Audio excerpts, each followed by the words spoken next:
आज वीडियो में हम समझने वाले हैं जो पंजाब में बाढ़ आई है उसमें किसकी गलती है और इस बाढ़ का फायदा भारत सरकार कैसे उठा सकती थी। अभी देखोगे तो पंजाब में पूरे जगह सारी जगह पानी पानी भरा हुआ है। कितना पानी भरा हुआ है, देखो कितना सारा पानी पंजाब में हर जगह हर इलाके में भरा हुआ है। और पंजाब को अगर आप देखोगे, पंजाब में सबसे ज्यादा खेती होती है चावल की। अब चावल की इतनी सारी खेती होती है और जिस समय क्या हो गया, पानी के पूरे चावल में भर गया है, तो यानी कि सारा का सारा चावल भी क्या हो गया होगा, इस बार खराब हो गया होगा। और अगले वाले आने वाले समय में 1-1.5 साल में चावल की कमी के कारण चावल महंगा होने वाला है। तो यहाँ पर ध्यान रखना। तो जो लोग चावल वावल खाते हैं तो वो पहले से ही सोच लेना अपने दिमाग पर कि चावल महंगा होने वाला है। फिलहाल यहाँ पर देखोगे तो पूरी जगह पानी पानी भर रखा है। यहाँ पर देखो ये क्या है, पशुओं को, अपने जो पालतू पशु गाय भैंस को इस तरीके से क्या कर रहे हैं, ले जा रखे हैं। और बहुत सारी गाय भैंस जो है पानी में तैर तैर करके इस बार मर गई है। कुछ लोग, कुछ भैंस से जो है किसी दूसरे टापू पर जा करके बच चुकी है। पर बहुत सारी गाय भैंस इस जो बाढ़ के कारण क्या है वो मरी है। इंसान तो अपनी छतों के ऊपर चढ़ गए, जहीं से वो बच गए, पर जो गाय भैंस है वो काफी सारी मरी है। यहाँ पर देखोगे ये आदमी क्या है, कुत्ते को बचा रहा है, जो कि ये दिखाता है कि इंसानियत अभी भी इंसानों में है। ये देखो बच्चे भी क्या है, कुत्ते को लेकर जा रहे हैं। तो यहाँ पर ये क्या है, क्या हुआ, क्यों हुआ, और इस तरीके की बाढ़ जो नहीं आती, इस बार इतनी बाढ़ क्यों आई वो समझो। देखो ये हमारा प्यारा सा भारत है। यहाँ पर देखोगे तो ये प्यारा सा भारत है और इसके चारों तरफ क्या है, समुंदर है। अब समुंदर से क्या होता है, गर्मियों के समय में यहाँ पर समुंदर से क्या चलती है, हवाएं चलती है। यहाँ पर भारत की तरफ हवाएं चलती है, किससे, गर्मियों के समय में समुंदर की तरफ से, ऐसे, ठीक है, देखो ऐसे। तो यहां से क्या होगा, हवाएं चलेगी समुद्र की तरफ से, ऐसे, ठीक है। ये क्या हो गई, हवाएं चल गई। अब यहाँ पर हवाएं क्या करेगी, अपने साथ, ऐसा नहीं होता हवा केवल अपने साथ ऐसे ही जा रही सूखी सूखी, हवा क्या करेगी, पूरे समुद्र में से पानी उठाएगी। क्या उठाएगी, पानी, अपने साथ पानी लेकर के चलेगी। अब यहाँ से ऐसे जाने लगी जाने लगी। अब बीच में यहाँ पर आ जाती है रुकावट, क्या बोलते हैं, हिमालय। बहुत ऊंचे ऊंचे पहाड़ है यहाँ पर, बहुत ही ज्यादा ऊंचे ऊंचे, पूरे इसमें रुकावट ही रुकावट, यानी कि ऊंचे ऊंचे पहाड़।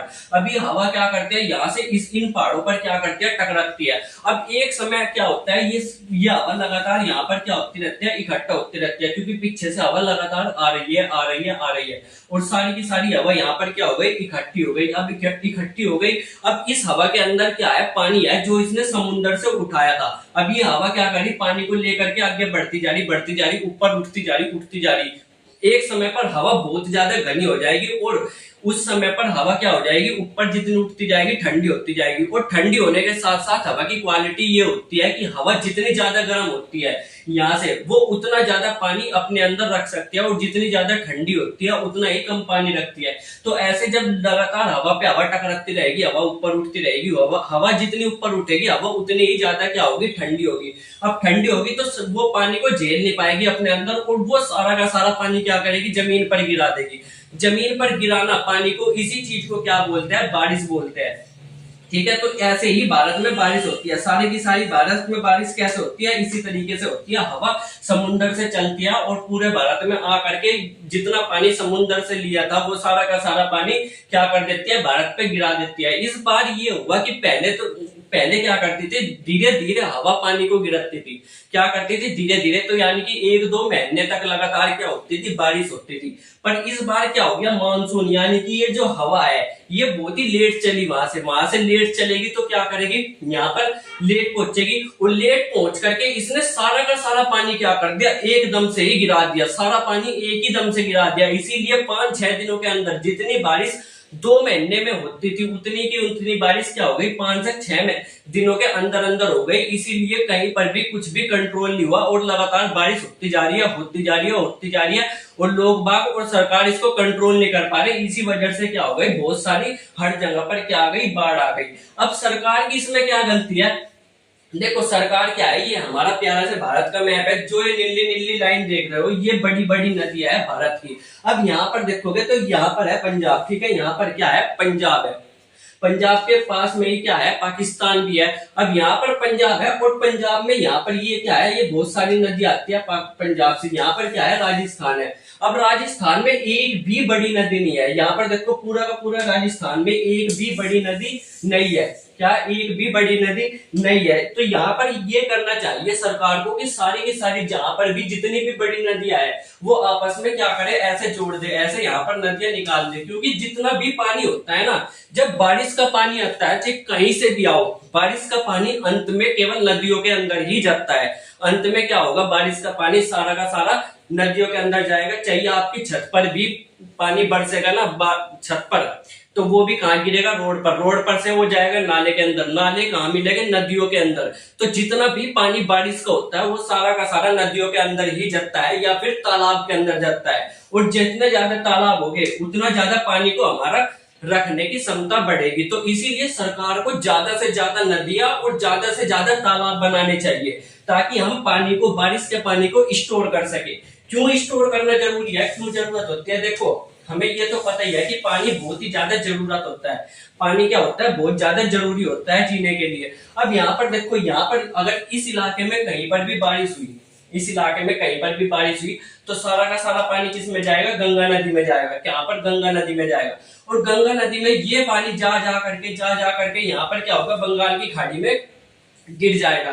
यानी कि हमारा जो समुद्र से उठ करके पानी भारत के अंदर आया था वो वापस से ही कहाँ चला गया, समुद्र में चला गया। तो यानी कि हमने इस पानी का कुछ भी फायदा उठाया ही नहीं। तो सरकार को इस पानी का फायदा उठाना चाहिए। कितना, लगभग 50% पानी बरसात का सारा जितना हम इस्तेमाल कर सकते हैं उसका केवल आधा ही हम इस्तेमाल करते हैं। बाकी का सारा पानी क्या हो जाता है, खराब हो जाता है। गोदावरी नदी का 60% पानी खराब हो जाता है। कृष्णा नदी का 35% पानी क्या हो जाता है, खराब हो जाता है। यानी कि जाकर के वापस से समुद्र में मिल जाता है। अब समुद्र से मिल गया तो यानी कि वो पानी दोबारा से क्या हो जाएगा, खारा हो जाएगा। यानी कि वो पानी खराब ही हो गया।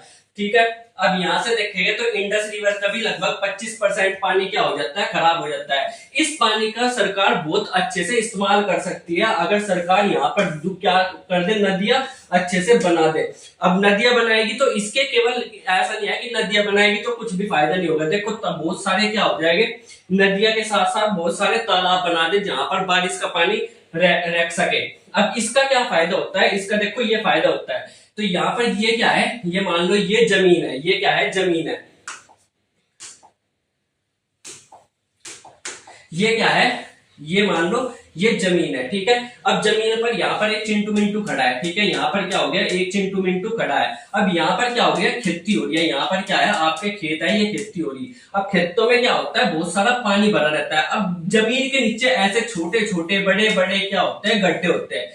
छोटे छोटे बड़े बड़े ऐसे क्या होता है, गड्ढे होते हैं, जो कि आप जमीन के नीचे नहीं देख सकते। अब ये पानी जो खेतों में गया या तालाब में या नदियों में, ये क्या होता है, ये पानी धीरे धीरे धीरे धीरे जमीन के नीचे जाता जाता इन गड्ढों में क्या हो जाता है, बढ़ जाता है। इस गड्ढे में भर गया, इस गड्ढे में भर गया, इस गड्ढे में भर गया। अब इसी गड्ढे के पानी को आप क्या करेंगे, नलका लगाएंगे और इसको ऊपर खींच लेंगे। जो टोंटी या नलका या समरसेबल जो पानी आता है ना, वो इन्हीं गड्ढों से ही आता है। ठीक है। तो ये पानी कहां से आया, इन गड्ढों में पानी कहां से आया, ये आता है आपके खेत से, नदियों से, जो नीचे बह जाता है। तो यानी कि अगर बहुत सारे तालाब हो गए, ये बहुत सारे तालाब हो गए, तो बहुत सारा पानी जमीन के अंदर जाएगा। बहुत सारा पानी जमीन के अंदर जाएगा तो इन गड्ढों में बहुत सारा पानी बढ़ेगा। अब इन गड्ढों में बहुत सारा पानी बढ़ेगा तो आप जब नलके से, समरसेबल से पानी खींचोगे तो आपको अच्छा पानी पीने को मिलेगा। कई जगह पर ऐसा होता है कि वहां पर पानी जमीन के अंदर जा ही नहीं पा रहा। जैसे बड़ी बड़ी सिटी दिल्ली के अंदर क्या है, पानी जमीन के अंदर जा ही नहीं पा रहा है, इसीलिए वहां पर नलके में पानी आता ही नहीं, टंकी में पानी आता ही नहीं। फिर उनको क्या करना पड़ता है, बहुत बड़े बड़े क्या करने पड़ते हैं, टैंकर मंगाने पड़ेंगे पानी के लिए, क्योंकि पानी जमीन के अंदर है ही नहीं। जमीन के अंदर पानी कैसे जाएगा, मिट्टी के द्वारा। आपने सारी जगह तो रोड पे रोड बिछा दिए या घर बना दिया तो मिट्टी रही कहाँ, नीचे जाएगा कहाँ पानी, इसीलिए वहां पे जा नहीं पाता पानी। और इसीलिए दिल्ली जैसे शहरों में क्या हो जाती है, पानी की कमियां हो जाती है। तो अगर ज्यादा नदियां बनाएंगे तो जमीन के अंदर ज्यादा पानी आ जाएगा। अब जमीन के अंदर ज्यादा पानी जाएगा तो फिर उस पानी का हम ऊपर ला करके अच्छा आपको पीने का अच्छा पानी मिलेगा। हर जगह अच्छी खेती हो सकती है उस पानी से। अगर यहाँ पर हम क्या करेंगे, नदियां और तालाब बहुत सारे बना दे तो यहाँ पर क्या होगा, पूरे के पूरे राजस्थान, ये पूरा का पूरा राजस्थान एरिया है, यहाँ की मिट्टी बहुत अच्छी है पर यहाँ पानी नहीं है। इसीलिए क्या है, पूरी की पूरी मिट्टी खराब हो जाती है और कोई भी फसल यहाँ पर नहीं हो पाती। नहीं तो राजस्थान इतनी फसल कर सकता है अगर पानी मिल जाए कि ये राजस्थान अकेला ही क्या कर देगा, पूरे भारत का पेट भर सकता है गेहूं और चावल से। पर यहाँ पर क्या करे, मिट्टी नहीं है, वो पानी नहीं है। अब यहाँ पर सरकार ऐसा करती क्यों नहीं?